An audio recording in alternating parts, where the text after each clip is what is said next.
اتنی تجوید سیکھنا ایک انسان پر فرض ہے، مسلمان پر فرض ہے۔ اگر کوئی شخص ہے جس نے شروع سے ہی تجوید نہیں سیکھی اور اس نے 18، 20، 22 سال اپنی عمر نکال دی اور اسی طرح وہ نمازیں بھی پڑھتا رہا،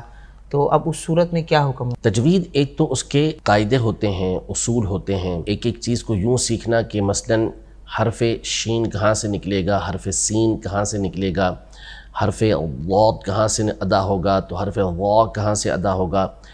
ایک تو یہ اس کے قواعد ہیں، اور دوسرے اس کے جو مخارج جو قواعد ہوتے ہیں ان کا سیکھنا ہے، یہ ایک الگ چیز ہے، یہ ایک پورا فن ہے۔ اور ایک چیز ہوتی ہے کہ جو بندے کی بول چال ہوتی ہے، اس کا جو پڑھنا ہوتا ہے، گفتگو کرنا ہوتی ہے، اس میں اس کے قواعد و مخارج بالکل ٹھیک ہیں۔ مثلاً ایک شخص ہے، وہ سین کو بالکل صحیح ادا کر رہا ہے، وہ زا بالکل صحیح پڑھ رہا ہے، وہ شین بالکل ٹھیک پڑھ رہا ہے،